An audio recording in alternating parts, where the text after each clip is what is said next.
Баршаларыңызға сәлем достар, менің парақшама қош келдіңіздер. Бүгін сіздерге мясной рулеттің рецептісін ұсынамын. Толық рецептісі описаниеда жазылады, жасап көріңдер, сіздерге ұнайды деген ойдамын. Ең алдымен қамырын жасап аламыз. Ол үшін бізге 6 жұмыртқа керек. 6 жұмыртқа жақсылап араласып аламыз. Үстінен майонез қосамыз, сыр қосамыз, шамалы қант қосып араласамыз. Ұн қоспай қойыңыздар. Ұнсыз күштеп шығады екен. Мен жасап көрдім. Осындай листімізге пергамент төсеп, жаңағы қамырын саламыз, тегістеп алыңыздар. Және 180 градус қызып тұрған пешке салып пісіріп аламыз. Ал енді ішіне салатын салмасын жасаймыз. Менде 400 грамм фарш, жуа, 1 жұмыртқа, тұз, бұрыш жақсылап араластырамыз. Ал біздің қамырымыз дайын болды.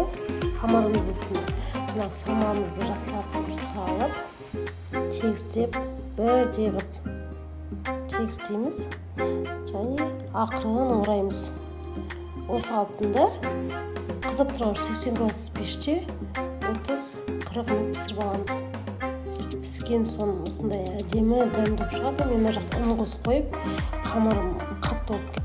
Мен ұн қосып қойып, қамырым қатты болып кетті. Ал сіздер ұн қоспаңыздар, сосын қамырды мен қатты қызартып пісіріңіз. Ал міне рулетіміз дайын болды. Енді дәмі деген күшті жасап көрдіңіздер, сіздерге ұнайды деген ойдамын. Мен парақшама тіркелуді ұмытпаңыздар, ас болсын.